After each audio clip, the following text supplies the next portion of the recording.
Movie recaps में आपका फिर से स्वागत है। आज मैं आपको एक 2019 की साहसिक फिल्म दिखाऊंगा जो सच्ची घटना से प्रेरित है, जिसका नाम है द एरोनॉट्स। आगे स्पॉइलर है, सावधान रहें और ध्यान रखें। आसमान में ऊंचाई पर एक पुरुष और एक महिला गुब्बारे में हवा के खिलाफ संघर्ष कर रहे हैं। चूंकि सारा भार फेंकने के बाद भी कोई फायदा नहीं होता, आदमी अपनी प्रिय को बचाने के लिए खुद कूद जाता है। ये एक याद है जो अमेलिया रेन के मन में वापस आ गई है, जो एक एरोनॉट है और 2 साल से अधिक समय बाद अपनी पहली गुब्बारा उड़ान को लेकर घबराई हुई महसूस कर रही है।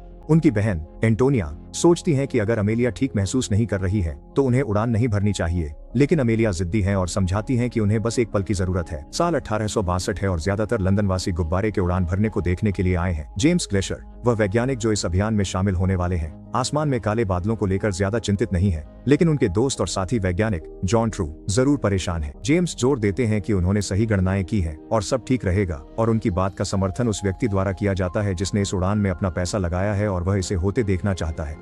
तो चाहे जॉन कितनी भी चिंता करे, गुब्बारा आज उड़ान भरने वाला है।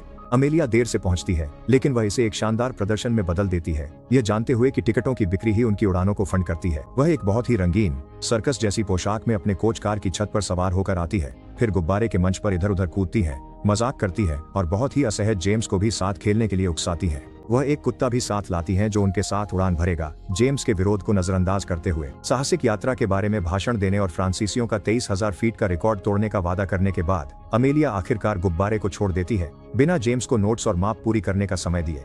जैसे ही वे मंच से कुछ फीट ऊपर उठते हैं, वह गुब्बारे की हुक पर चढ़ जाती है और कुत्ते को नीचे गिरा देती है, जो पूरे समय पैराशूट पहने हुए था, और वह शो का हिस्सा बनते हुए सुरक्षित लैंडिंग करता है। जैसे ही वे लंदन के ऊपर उड़ते हैं और मनमोहक दृश्य का आनंद लेते हैं, जेम्स अपनी दूरबीन निकालता है और ब्रिटिश सोसाइटी की इमारत को देखता है। उसे याद आता है कि यह सब कैसे शुरू हुआ था।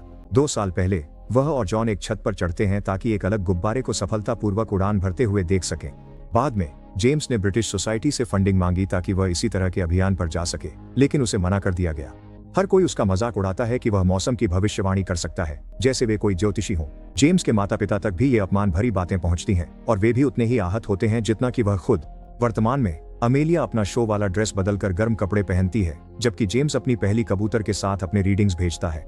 जैसे ही गुब्बारा और ऊपर जाता है, वे एक बादलों वाले इलाके में प्रवेश करते हैं, और जॉन की तरह ही अमेलिया भी तूफान की संभावना को लेकर चिंतित हो जाती है। जेम्स जोर देता है कि उसकी भविष्यवाणियों में तूफान नहीं है, लेकिन मौसम जल्द ही उसे गलत साबित कर देता है। उनके चारों ओर बिजली चमकने लगती है और बहुत तेज हवा चलने लगती है, जिससे गुब्बारा हिलने लगता है। जेम्स टोकरी के नीचे गिर जाता है और उसका सिर टकरा जाता है, जिससे खून निकलने लगता है, लेकिन अमेलिया गुब्बारे को उतारने से इनकार कर देती है क्योंकि उसे पता है कि तूफान से कैसे बाहर निकलना है। उन्हें बस और ऊंचा उड़ना है ताकि वे बादलों के ऊपर पहुंच जाएं। अचानक हवा गुब्बारे को बहुत जोर से झटका देती है, जिससे जेम्स और अमेलिया टोकरी से बाहर धकेल दिए जाते हैं।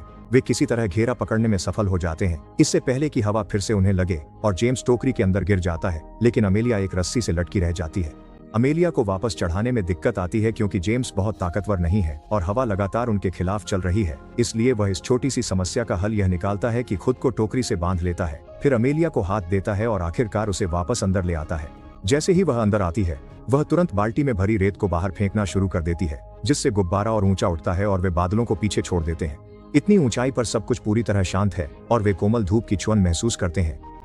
जब वे गुब्बारे को बेहतर संभालने के लिए रस्सियों को फिर से व्यवस्थित कर रहे होते हैं, तो उन्हें एक ओरियोल पक्षी दिखती है, जो जेम्स ने किताबों के अलावा पहले कभी नहीं देखी थी। एक बेहद खूबसूरत नजारा। दोनों कुछ देर तक शून्य में चिल्लाकर मजे करते हैं, लेकिन अचानक वे नमी भरे माहौल के कारण शहर की कुछ आवाजें सुन सकते हैं। इस खोज से उत्साहित होकर जेम्स नोट्स बनाना शुरू कर देता है, लेकिन अमेलिया खुद को फिर से अपनी पिछली उड़ान की यादों में खो जाने से नहीं रोक पाती, जिसमें उसके पति पियरे रेन की मौत हो गई थी।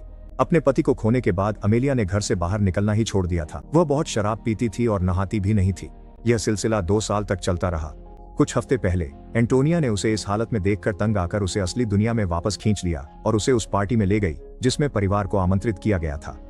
यह साफ था कि अमेलिया वहां अच्छा महसूस नहीं कर रही थी, खासकर क्योंकि सभी पुरुष उससे बात करने में झिझक रहे थे, सिवाय एक के। जेम्स ने उससे थोड़ी बातचीत की, फिर अपनी असली मंशा जाहिर की कि वह उससे क्यों बात कर रहा है। उसे अपनी आसमान की खोज के विचार को स्वीकार करवाने के लिए अमेलिया की जरूरत थी, ताकि यह साबित किया जा सके कि मौसम की भविष्यवाणी संभव है। अमेलिया ने जल्दी ही नोटिस कर लिया कि जेम्स उस पार्टी में चुपके से आया था और वास्तव में आमंत्रित नहीं था, इसलिए भले ही आमतौर पर वह किसी की सामाजिक स्थिति की परवाह नहीं करती थी, लेकिन उसे ये बात पसंद नहीं आई कि उसने उससे झूठ बोला था। लेकिन जेम्स ने उसे एक दिल छू लेने वाली बात कही कि ऐसी खोजें मानवता की कितनी मदद कर सकती है, तो अमेलिया मान गई और उसके साथ काम करने के लिए तैयार हो गई। बाद में जब एंटोनिया को इस खबर के बारे में पता चला तो उसने अमेलिया को इसके लिए टोक दिया, यह कहते हुए कि वह अपनी समस्याओं से भाग रही है और जो खुशी उसे हवा में मिलती है वह उसके पति से आई थी, गुब्बारे से नहीं। वर्तमान में अमेलिया अपने पैनिक अटैक से उबर रही है और जेम्स को अपने पति के बारे में पूछते हुए सुनती है, लेकिन वह उसके बारे में बात करने से इनकार कर देती है।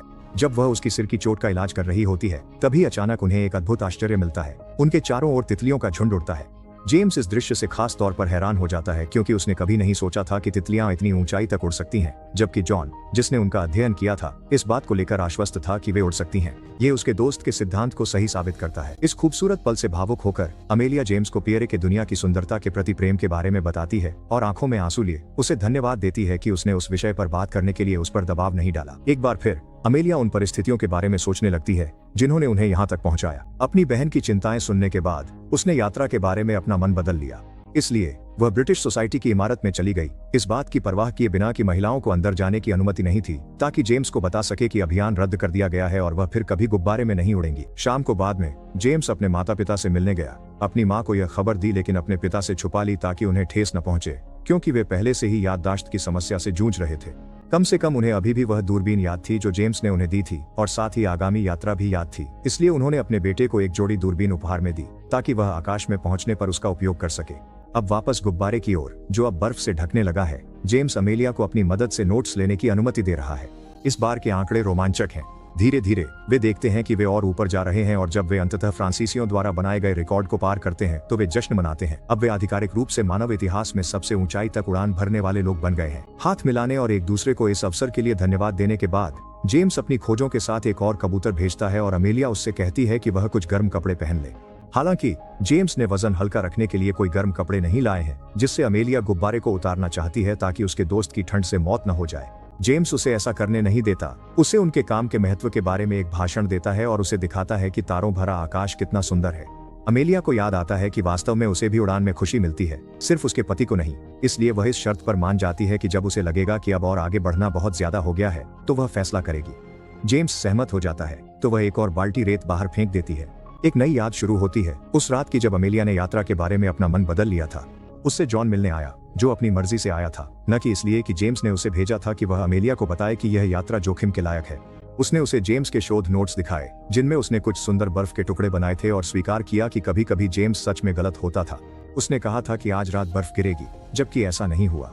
हालांकि वह असाधारण सच्चाइयों तक भी पहुंचा और जॉन को लगा कि विज्ञान के उद्देश्य को आगे बढ़ाना अमेलिया की जिम्मेदारी है। जॉन के जाने के बाद अमेलिया सोचने के लिए पियरे की कब्र पर गई और जब जेम्स की भविष्यवाणियां सच साबित हुई और बर्फ गिरने लगी तब उसने अपना फैसला कर लिया। वर्तमान में पूरा गुब्बारा और यहाँ तक कि लोग भी बर्फ से ढके हुए हैं।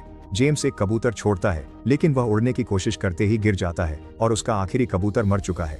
अब अगर कुछ होता है तो कोई भी उनकी लोकेशन नहीं जान पाएगा, इसलिए जेम्स घबराने लगता है। अमेलिया को उसे बहुत सारी चीजें बाहर फेंकने से रोकना पड़ता है क्योंकि वह बताती है कि उसका व्यवहार और अब उसकी नाक से बहता खून हाइपोक्सिया के लक्षण है, यानी ऑक्सीजन की कमी उसके दिमाग को प्रभावित कर रही है। वह नीचे उतरना चाहती है लेकिन जेम्स विज्ञान के लिए अपनी जान जोखिम में डालना चाहता है, जैसे पियरे ने किया था, इसलिए अमेलिया उसे थप्पड़ मार देती है। जो असली कहानी हुई वह कोई वीरता नहीं थी। अमेलिया ने गुब्बारे को बहुत ज्यादा धकेल दिया था और उसकी सिलाइयां फट गईं। चाहे उन्होंने कितनी भी चीजें बाहर फेंक दी, वे गुब्बारे को नीचे नहीं ला सके, इसलिए अमेलिया को बचाने के लिए पियरे ने छलांग लगा दी। ऐसी कहानी सुनने के बाद जेम्स अपने व्यवहार के लिए माफी मांगता है और मान लेता है कि अब नीचे जाने का समय आ गया है।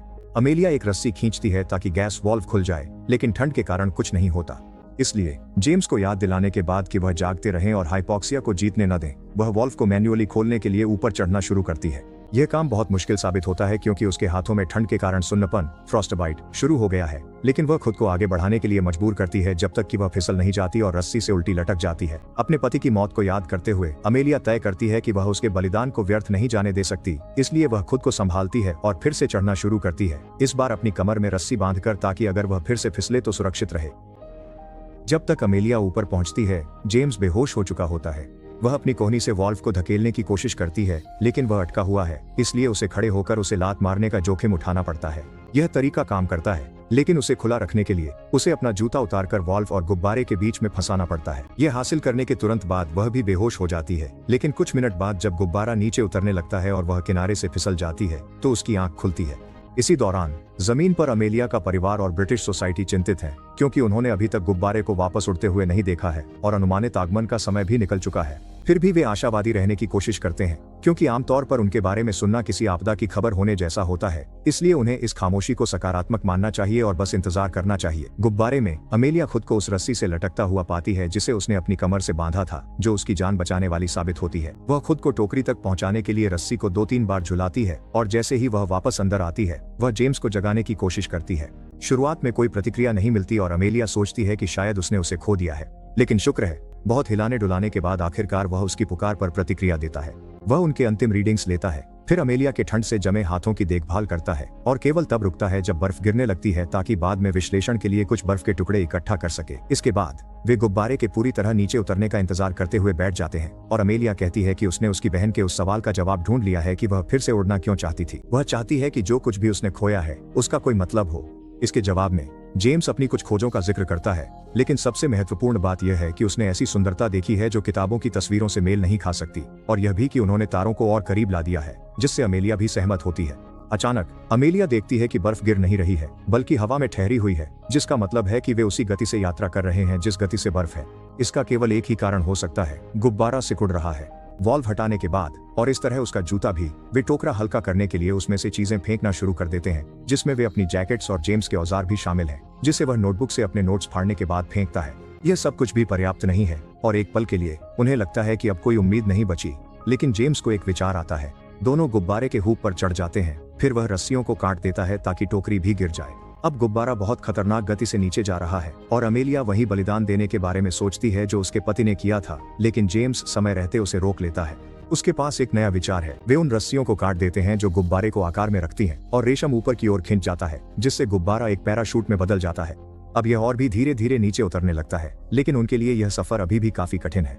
गुब्बारा कुछ पेड़ों से होकर गुजरता है और जेम्स गिर जाता है। फिर यह अमेलिया को जमीन पर घसीटता है जब तक कि आखिरकार रुक नहीं जाता। वह कुछ मिनटों के लिए बेहोश हो जाती है और जब उसकी आंख खुलती है तो वह जेम्स को ढूंढने के लिए दौड़ पड़ती है और रास्ते में ही उससे मिल जाती है, क्योंकि वह भी उसे ढूंढ रहा था। दोनों एक दूसरे की मदद से खड़े होते हैं और घर लौट जाते हैं।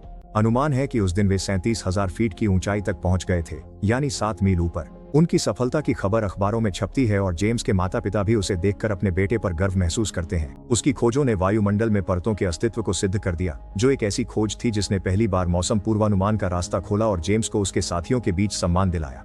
अपनी बहन और भतीजियों के साथ कुछ समय बिताने के बाद, क्योंकि उसे जीना नहीं भूलना चाहिए, अमेलिया और जेम्स एक नया गुब्बारा बनाते हैं ताकि वे फिर से उड़ सकें और अपना शोध जारी रख सकें। ऐसे और वीडियो देखने के लिए सब्सक्राइब करें और नोटिफिकेशन चालू करें। देखने के लिए धन्यवाद।